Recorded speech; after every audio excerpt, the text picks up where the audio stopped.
All right. Well, good morning. My name is Katie Akins with the Arizona Farm Bureau Ag in the Classroom program, and I am very excited to have you on today with our virtual ag tour series. I'm excited. Today, we're going to be taking you on a visit with one of our cotton farmers here in Casa Grande, Arizona. So for those of you who know your geography, that is in Pinal County here in Arizona. But a couple housekeeping things before we get started. Just as a reminder, if you are not already, please keep yourself on mute. If you have any questions throughout today's tour, please go ahead and type it in the chat box. And then I will make sure to break in and ask those questions to our guests when it is appropriate. So again, all questions in the chat. Erica, turn one light off. And I'll go ahead. There we go. We got you muted. Perfect. Again, any questions, put them in the chat box, but we have a lot to cover when it comes to cotton. So I'm going to go ahead and start with introducing our guest of today, who is Nancy Caywood with Caywood Farms. Hi, Nancy. How are you?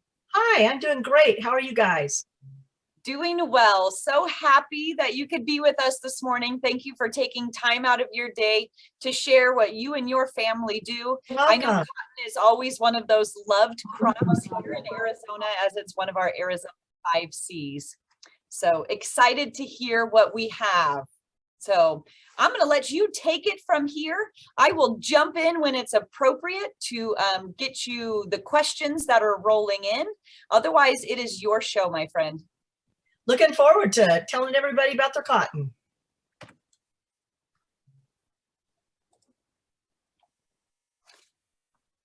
Okay, my name is Nancy Caywood, and I'm right there. I'm on the left side. This is my family. We're 5 generations. And so there's my mom and dad, my sister and her husband, my son and his wife, and my grandkids. We bought the farm. My granddad bought it in 1930. Next.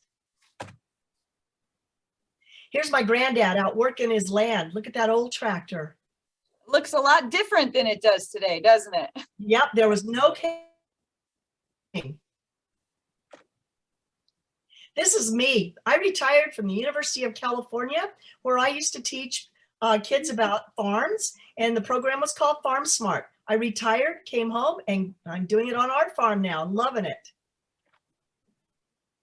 This is my husband, Al. He's a retired pilot from Southwest Airlines and a Navy pilot. Figured if he could fly a plane, he should be able to drive a tractor.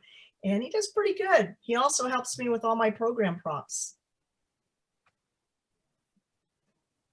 Next.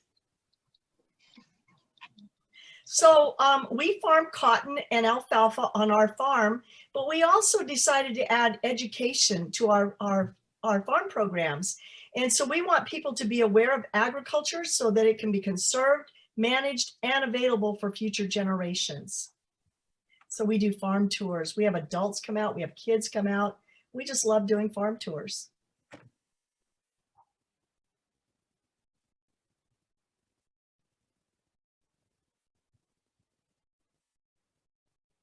So Nancy, it seems like you might have frozen a little bit. That's what happens with connectivity sometimes around the state, but oh, looks like you're back. Hi. Okay, so we do lots of farm tours. We have groups come in from all over the world. There's some people here from Uzbekistan. Anyway, it's a good time on the farm. Next. Oh. Here's my son, Travis, and his wife, Amanda, and my grandkids, Tom and Hannah. The kids are very involved in 4-H and FFA, and my daughter-in-law teaches agriculture construction at the high school, and Travis is our farmer, and he's also a battalion chief and a firefighter for the Eloy Fire Department, and they live on our farm. It gets hot here in this desert. It's the highest recorded temperature is 122, but out driving around on those field roads, 25. And cotton likes hot weather, so that's just perfect for growing. 125. Oh my goodness. It was very hot that day. So on our farm, we do grow alfalfa. It's a forage crop, and we cut it every 28 days, and we water it about every 21 days. So you can see the swather moving through the field. After the hay is cut, we're going to rake it with hay rakes.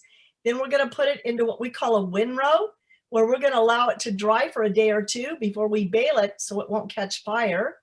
And then we're going to bale it in 3-wire bales, pick it up with a roadside, which is in the bottom, the middle bottom picture, that big equipment. And it also will hold 3.5 tons of hay, so we can bring it, put it on our hay lot, and then stack it, and we sell to dairies, feedlots, and feed stores.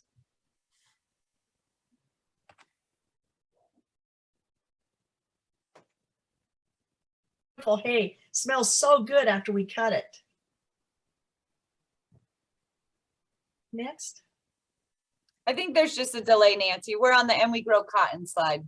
Oh, and we grow cotton, and we love our cotton. It has traditionally been grown on our farm since 1930. I think we're having that delay.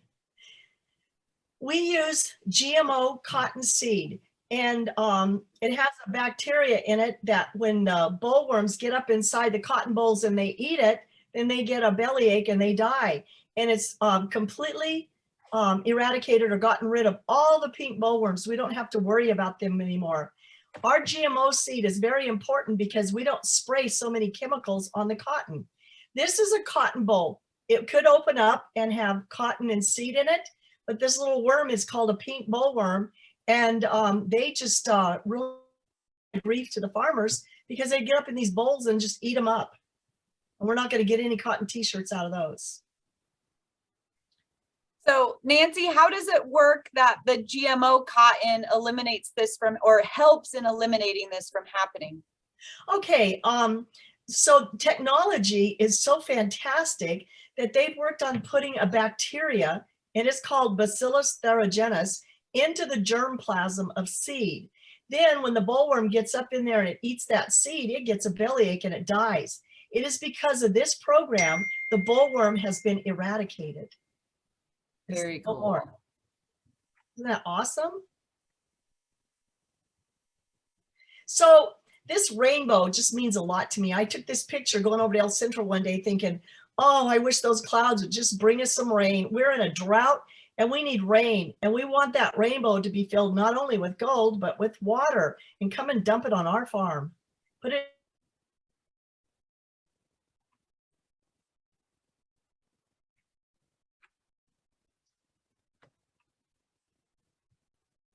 farm, we have to prepare our fields for planting. Now, the law says that we have to have all of our cotton plowed down at the end of a harvest. And so in February, by the 15th, we have to have our cotton plowed down. So we're going to use a plow, but then we need to start preparing fields. So we're going to use a disc, and it's in the bottom left-hand corner. We're going to comb those fields and get rid of those dirt clods. And then we spend thousands of dollars leveling our land. So we're going to use a land plane that you see in the video, and we can raise and lower the bucket so that our fields are level from side to side. And we want just a little bit of downhill slope from the irrigation ditch to the end of the field so the water runs downhill. We don't want it just to stand in the field. We have to practice good water conservation.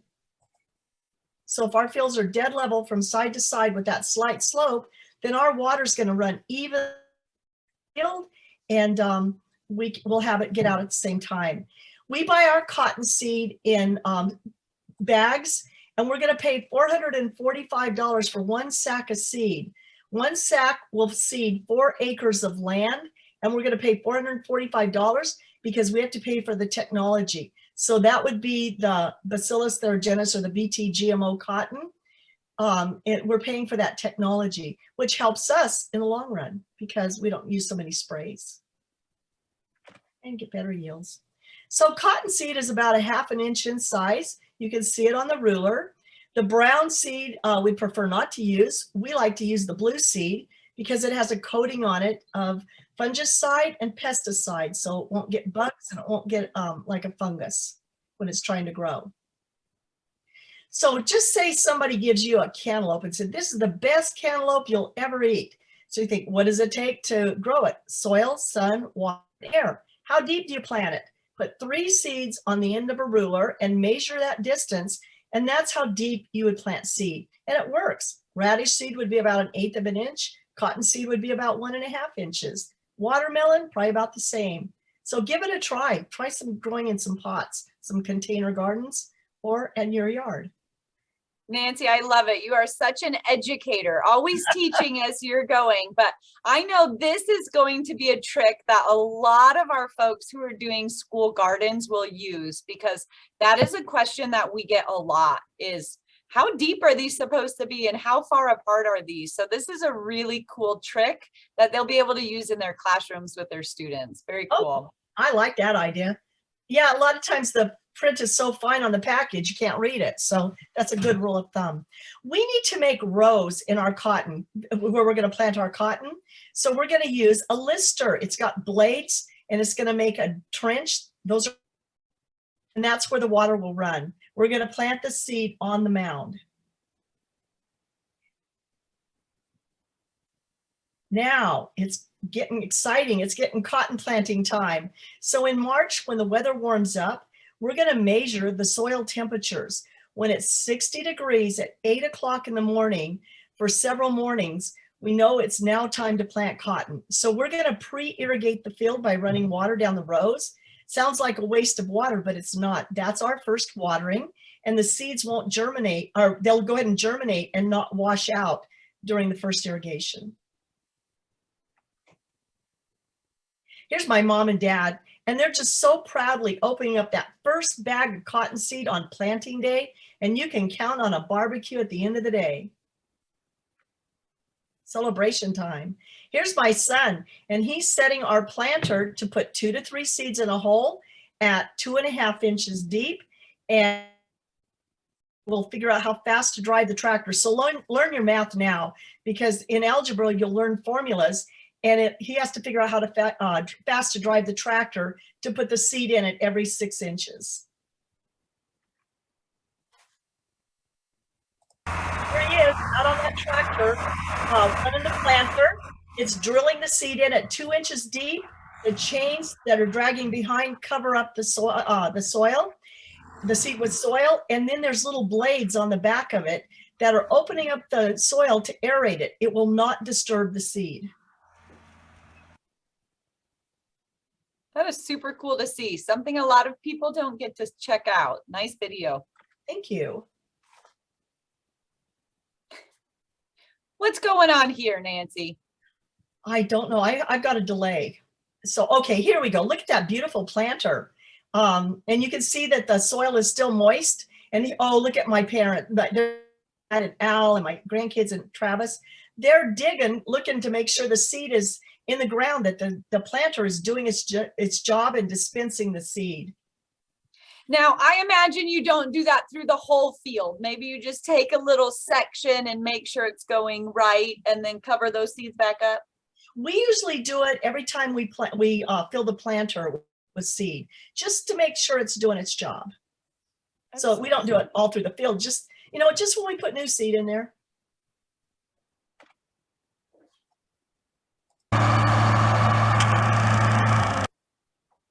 Okay, remember I said that cotton should be planted at 1.5 inches deep, but we set the planter at 2 inches. And now we've got peaks on the beds, and we're going to run we call them a switchboard, and it's going to run over the top of the beds, and it's going to drag them flat, and it'll leave the seed planted at 1.5 inches, and that trench will now be covered up, and penetration and bed warming.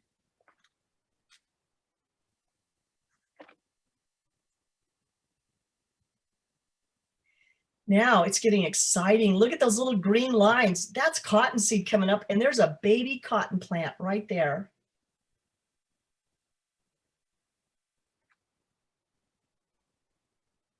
Here's my dad. He used to love to scratch for cottonseed. So you can see those cotton plants coming up, but there's areas that might not be growing. So he's going to cover his hole up. We're going to give the seed 2 weeks to germinate.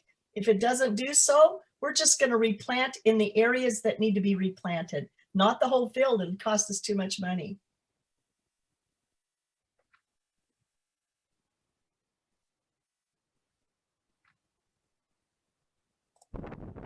And so here's my son filling up that planter. He's out, oh, right here, he's taking out weeds. We need to control weeds right from the start, because once we give the field, or we've got the cotton growing and the sun is really hot, there's a lot of water, the weeds will just take over our fields. So we need to cultivate right away and get rid of weeds.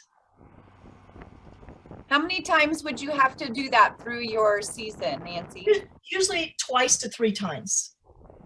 And we will use Roundup when the cotton is too tall. We don't like to use a lot of it because we don't want the weeds to become resistant. Plus it's expensive. Look at those beautiful little cotton plants. They're just babies. And so they're going to grow up and be our future t-shirts and towels, comforters.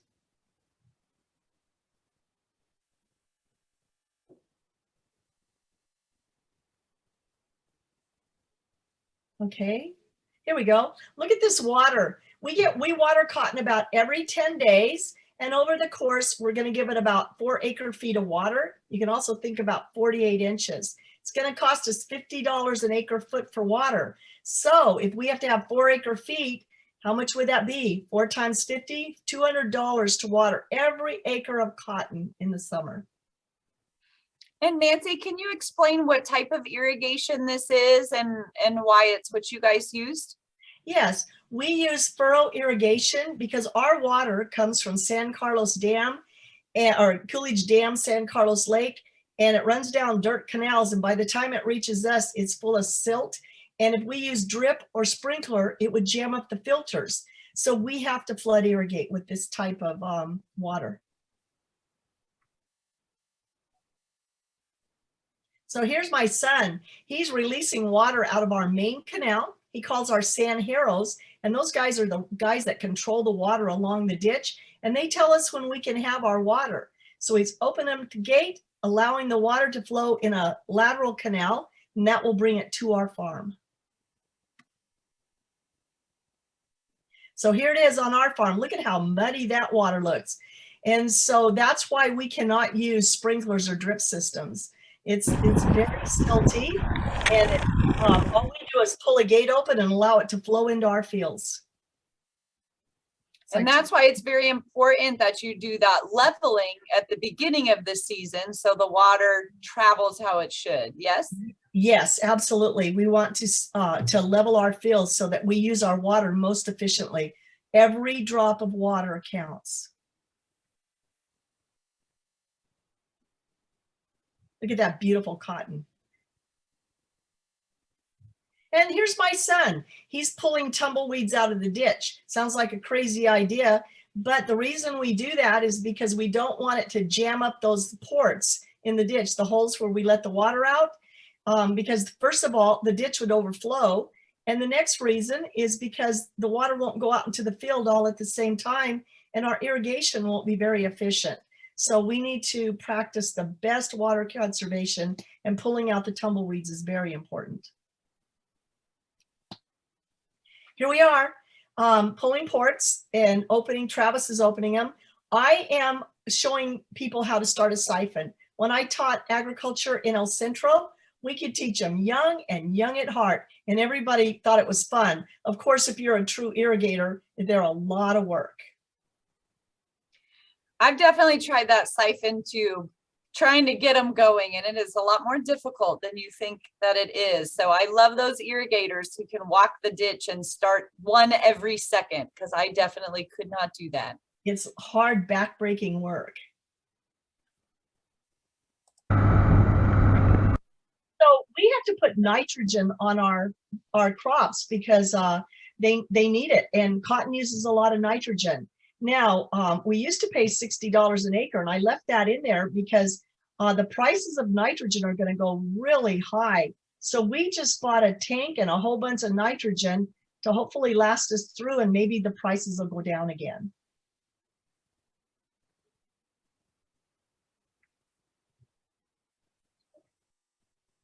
Oh, look at this. We planted our cotton at the end of March, and about 2 months later, here they are.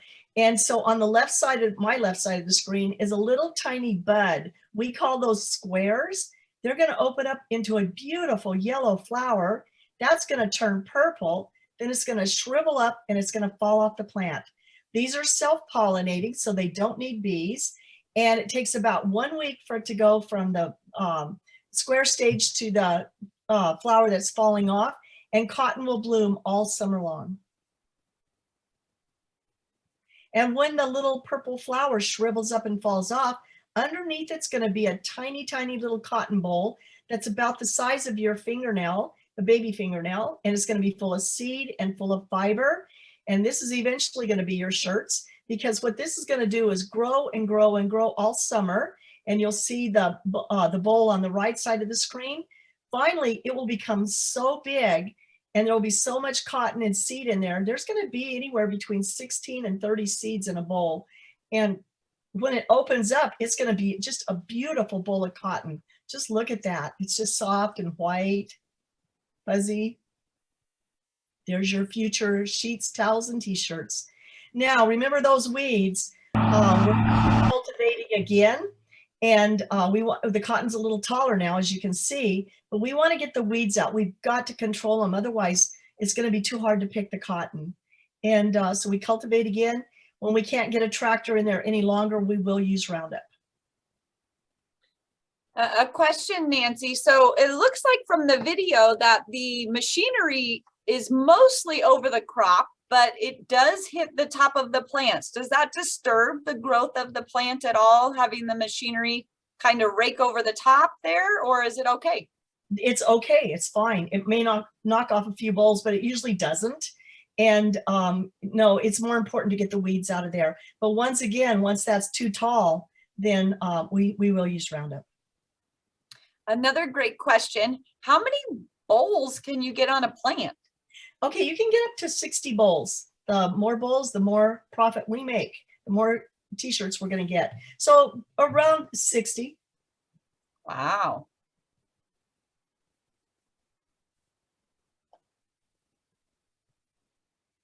That beautiful cotton. Okay, now we're going to get insects. So remember, we had to go out and buy seed. When we buy our seed, the seed company gives our name to the Department of Agriculture, the insect control. They're going to come out and put traps. You may have seen these. They put them out on the desert. They put them on the edges of fields. Well, they have a pheromone in there used to attract insects. So a pheromone is a scent given off by the female insect, so the male finds her to breed. And so the males are out looking for their women, and then they get caught in a trap, and we get to count and see how many insects are out there. It helps us know what's happening around regionally, because we'll get reports on our email, letters, and so we'll know what types of insects are out there and whether we should control them or not. We want to see spiders and ladybugs, because those help us by eating the bad guys. Now, the bottom trap is a triangular trap for the pink bollworm, and they haven't found any moths of the pink bollworm lately, and they've declared them eradicated. Thank you, GMO seed. So now, here's a little song that you can listen to. It's got some funny words to it. But I'm going to show you some insects. So the pink bollworm is on that left side. And there's thrips, bugs, there's whitefly, and there's oh, I bet you're wondering how I knew about the... Okay, I just flipped it, Nancy. That's the only way I could get that amazing song to turn off so that we could hear you. So go ahead. Okay, so what we do is we need to check out the insects, and just a few of them would be like worms and thrips and stink bugs and beet armyworm moths. They all chew up on those cotton plants. Aphids are bad. And so what we do is we deal with them through spraying. And most of the times we use a company that will come in and spray with a spray plane. So you'll see, you can see it coming on the left there. Yeah. And then there's one coming on the right as well. And these were taken on our farm. Look at that guy getting right down there and putting stuff on there to reduce the insects. Kill them. We don't want them. Now we don't see that happening as much. You know, we have a lot of cotton here within Maricopa County, and we don't see the crop dusters as much anymore. How come? 2 reasons. Number one, because of GMO seed, we're spraying less pesticides.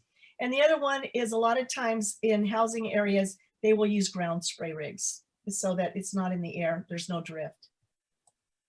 We did have a question that came in that said a student is asking if it's only the worm that harms the cotton boll. Well, there's a boll weevil that will get up inside there and hurt them. The other ones will chew on the leaves and the plants can't survive. And so, but the bollworm and the boll weevil will both hurt the cotton boll. Good question.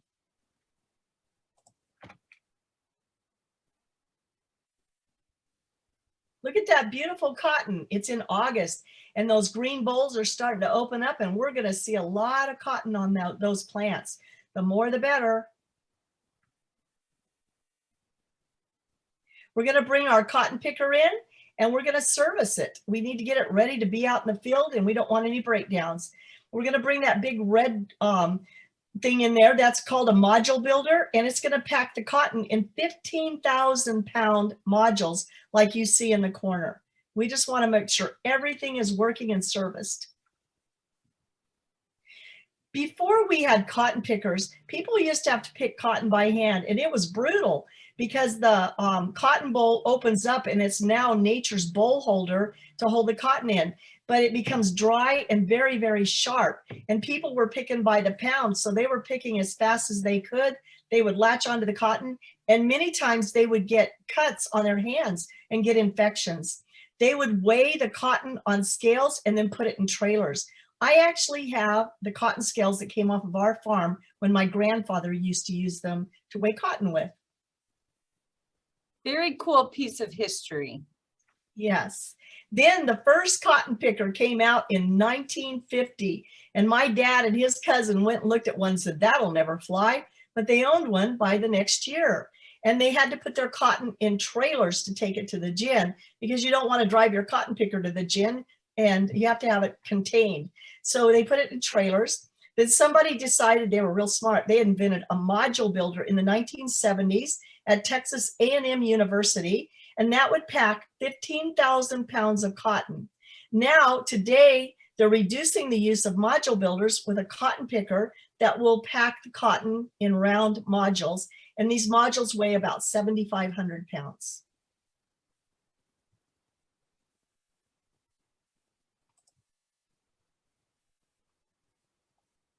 Okay, so I think we're on the next one maybe. I think I've had the delay, but I think it's of the cotton picker.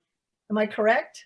You are. We are watching the module builder or the round modules in the baskets. Yes, this is making that big old round module, and it'll be wrapped in plastic and it can sit at the end of the field until all the cotton's been picked and you call the gin and they'll send trucks out to pick it up.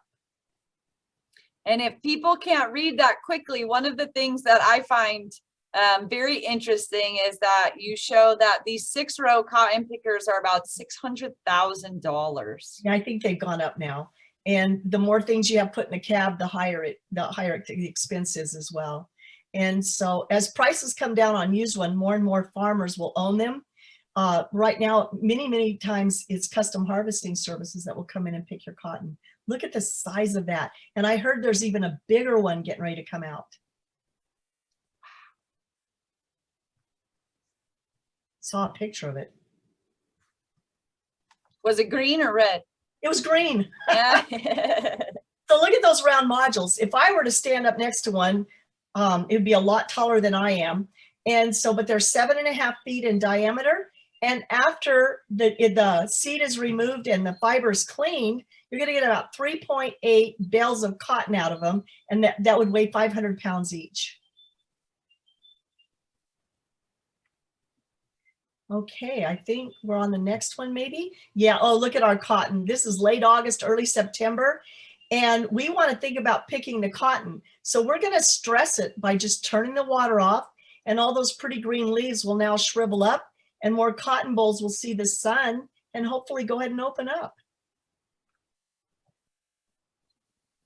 We're going to use a spray plane service to come in and defoliate our cotton. This is a bunch of different types of salt, and they spray it on the field, and the leaves will now shrivel up and fall off. We don't want to pick leaves because the gin can only clean it so much.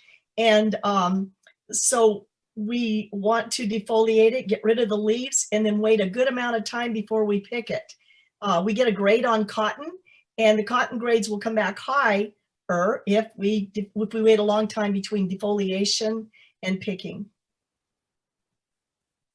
And that would be why most of the people who in our area, I saw this weekend, were in the cotton fields taking their family photos. Yes. That's why those plants are all brown then.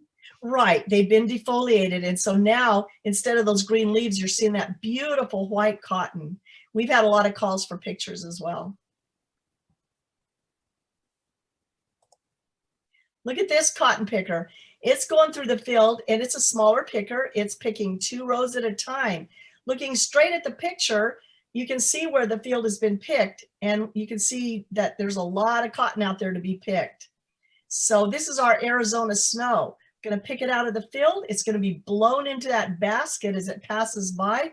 You'll see the cotton being blown into the basket. Isn't that just beautiful?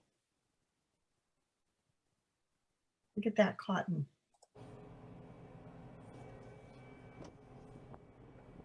That's one basket full of cotton.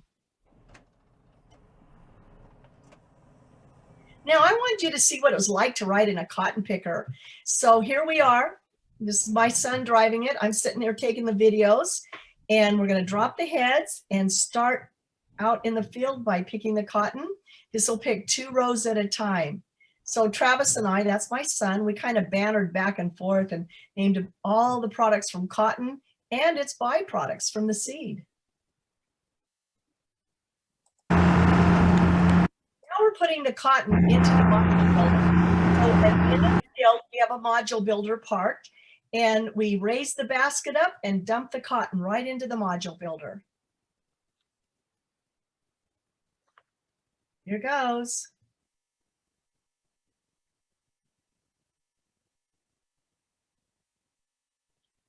This is a pretty full module. Travis is lowering the basket. Then he's going to go park the picker, and we're going to finish this off. This already has 12 baskets of cotton in there, so it's full. My son is up there, and he's pulling cotton from the sides to the center so that the ram can pack the cotton. The ram is that big thing right in the middle. It works like a trash compactor. And so it's going to pack the cotton so tightly that we will not even be able to drill a finger through it.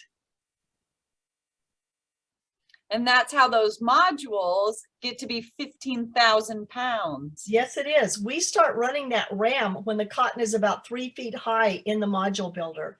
And we're going to pack and pack and pack it. We want to get a lot of cotton in there. So here's the pack. See how it works? Just pushes down on that cotton, and we want it to pack it so tight that we can't drill a finger through it.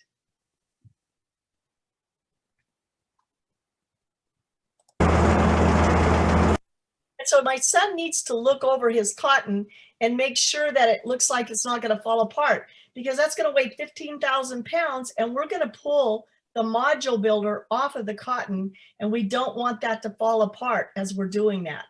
So he's doing a visual inspection. And here it goes. And this works good on a calm day. And so the tarp is going to be used to protect the cotton from wind and rain. And so the module builder is being pulled by the tractor, and it's being pulled off. We raise the gate up, and up goes the tarp. But look what's happening. There's some cotton falling off.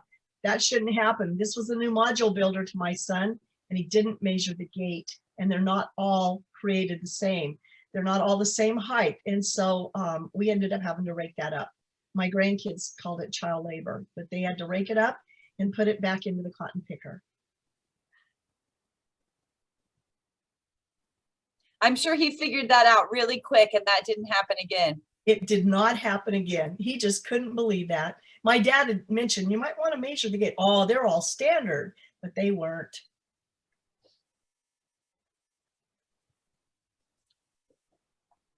Okay, so here it is. This is a cotton module. It weighs about 15,000 pounds. And we're going to fill out a little tag that identifies it as our cotton.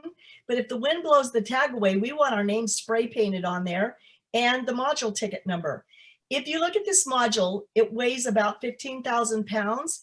This represents 1 sack of seed or 4 acres of land. Out of this, you're going to get about 10 bales of cotton, and you're going to get about 10,000 pounds of cotton seed.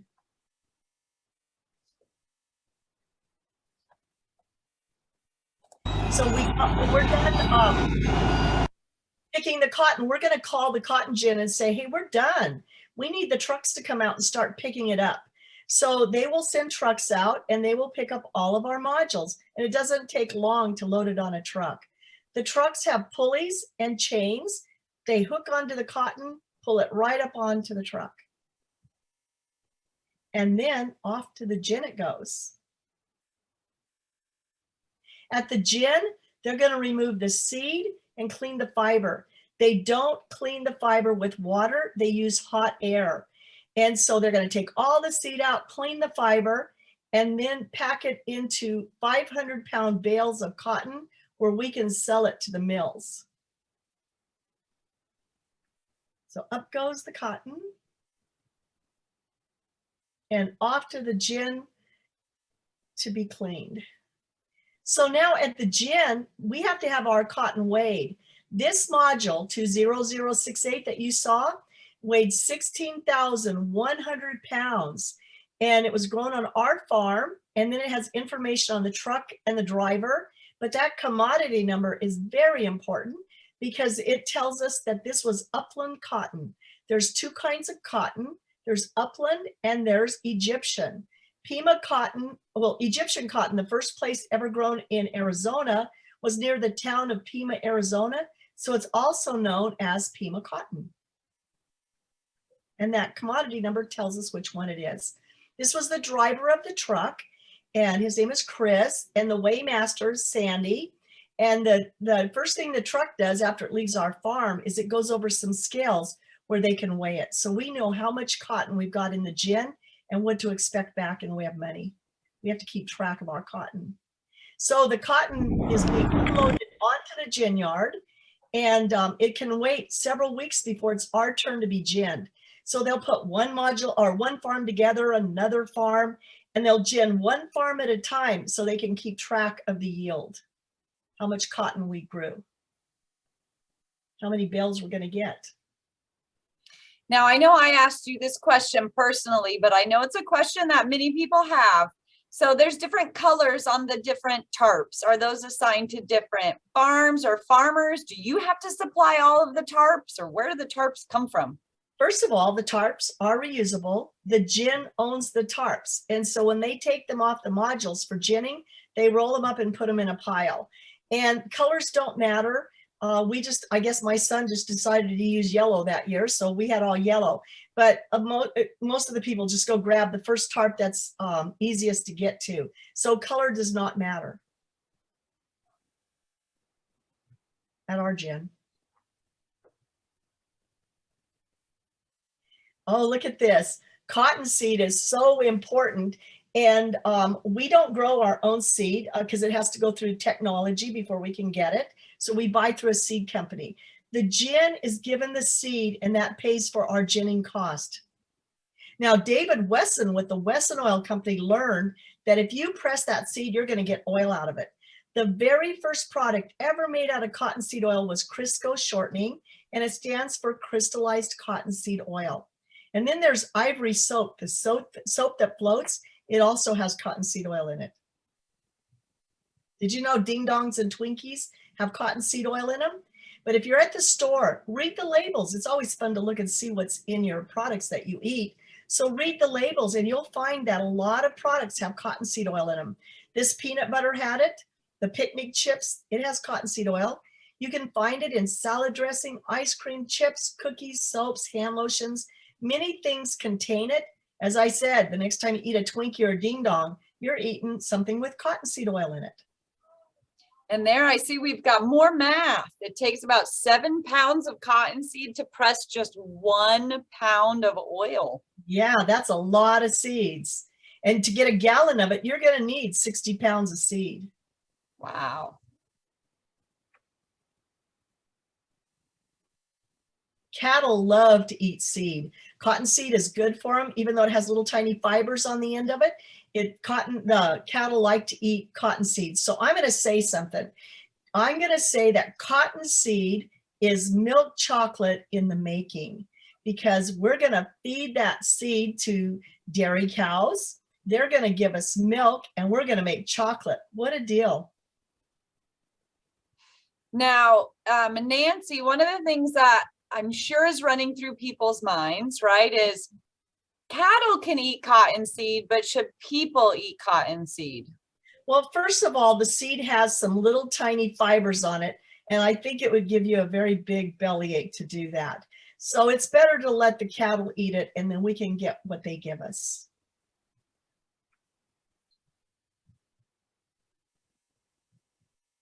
Now, if you press the seed, you're going to get a byproduct left over that's called cottonseed meal. And meal is very valuable. You can use it in fertilizers, but also it can be fed to poultry, to the commercial fish farms buy it. And then also they'll add molasses and different types of seed and form it into little cakes that we don't want to eat, but it's good for dairy cows and for steers. And so the livestock industry will buy it and feed it. Now, cottonseed has a very tiny fibers on the outside of it, and the gin can't take them all off when they separate the seed from the lint. These little fibers are so short we can't make them into clothing, but they're full of cellulose, which is explosive. So the dynamite industry buys it and turns it into dynamite, firecrackers, and fireworks. Also, it's used as strengtheners in lacquer, film, plastic, varnishes, and your toothbrush handles probably have linters. You don't see them, but they're probably there because they're making that plastic even stronger. American currency is 75% linen mixed, 75% cotton linters mixed with linen, and that's how you make money.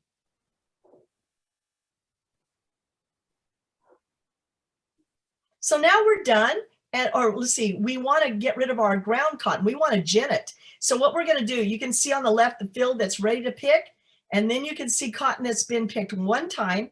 And if you look at that next picture, it looks pretty clean out there. And so we picked it twice, and we've also picked up all of the cotton off the ground. But we've had to use a special machine to do that.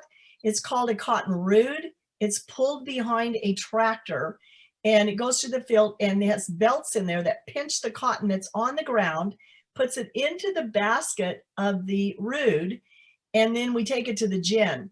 Now, we never want to put cotton that's been on the ground and mix it with cotton on the stalk, because if we do that, it's going to reduce the quality. This is not a good quality of cotton, and it's used for furniture fillers, mattresses, things like that. So if your puppy ever chews up something like a couch or and it's funny looking cotton, it looks like wool, that's called moats. And it's a poor grade of quality that is used for furniture fillers, mattresses, things like that. So you can see that it's pulled behind a tractor. And if you looked up in next to the ground, you're going to see big brushes that sweep it into the middle of the field, and then it's pinched and taken off the ground. When you gin moats, it looks like this picture. It kind of looks ragged, and they don't even wrap it in plastic. It's as I said, it's a lower quality of cotton.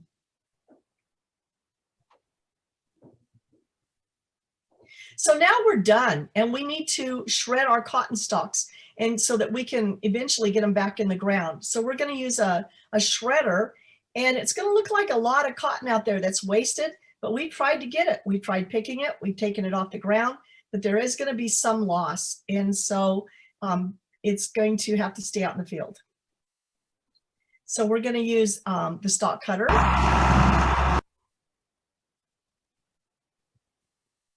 Looks like a big lawnmower. That's exactly what it's like. It's called a brush hog or stalk cutter. We actually have two different kinds of stalk cutters. This is just the one that was in the field that day, but it's shredding those stalks up. It'll leave them about 10 to 12 inches. And we're still got stalks to deal with, but at least the tall ones are gone. Now we're going to use a disc, and the disc will chop up those cotton stalks. So we're wanting to go back and forth. We're wanting to go perpendicular. We're wanting to go diagonal. We want to chop those stalks up because we want to replant over those over the field. And by chopping up the stalks, we'll find we can do that.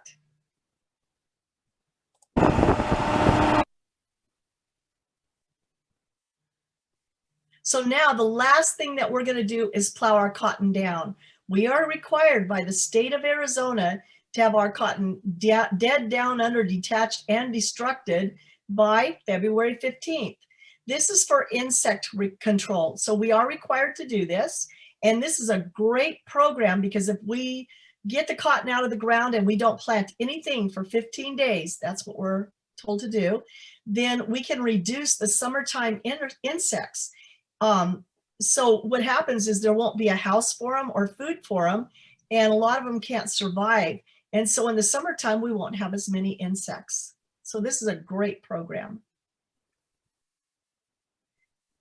So you can see the plow out in the field, and you can see how the stalks are disappearing. They're going under the ground now. So cotton touches your lives every day, and sometimes in ways you don't think. And so when we first started talking cotton, you probably thought sheets, comforters, and towels. But now think of Crisco shortening, toothbrush handles. Think of a Tootsie Roll. Think of a Reese's Peanuts. There's so many different things that cotton and its byproducts give us. So cotton is very valuable, and we love our cotton plants. If you eat or wear clothes, you are involved in agriculture. Does anybody have any questions? And I hope you've really enjoyed this presentation. Oh, Nancy, I know that they've enjoyed it. I have enjoyed it. I learned something new every time that I sit down and visit with you. I know we did have a question pop up, if you're willing to share. How much land do you guys farm there in Pinal County? Okay, we own 255 acres. My granddad bought in 1930, but we also lease land. I'm not sure how much land we're leasing right now with the drought. We're going to have some water cutbacks, and so we have to be very careful on how much land we lease. We want to make sure we can grow on it. And if you were to describe to somebody who didn't quite know what an acre is, how would you describe that? Okay, an acre is about the size of a football field, okay? That would be how you could visualize an acre. Now, if you wanted to visualize an acre foot of water, put a 12-inch wall around that football field, and that's what an acre foot would look like. It's a good graphic. Yeah. Very good.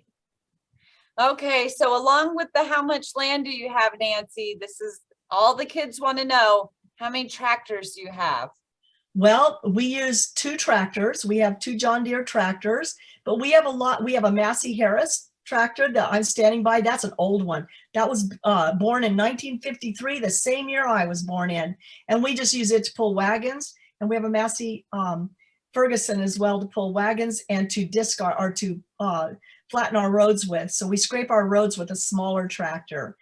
We have a cotton picker, and we have lots and lots of implements. That an implement is what we pull behind the tractor that does all the work for us, like a plow or a disc or a land plane. We have lots of different kinds of implements. So Nancy, what is your favorite job on the farm when it comes to cotton? My favorite job is teaching about it. I love to teach about it, but I'll tell you what, every now and then I'll have to go out and irrigate, and I don't mind doing that. And also I will run parts. I will drive tractors if we ever need tractors driven, which isn't too often because my son has pretty much got all of that under control. But I'm willing to do anything it takes to help out, and I love teaching about cotton. Well, Nancy, I know you sure educated a lot of kiddos today about cotton here in Arizona, and we appreciate your time as always. You're more than welcome. All right, my friends, thank you for tuning in for another edition of the Virtual Ag Tours Live. If you have any questions, you know what to do. Email us at aitc@azfb.org. If you missed any part of today's tour or you just want to hear a certain part again, the link will be available on our website at azfb.org later this afternoon. Thank you all and have a fabulous day.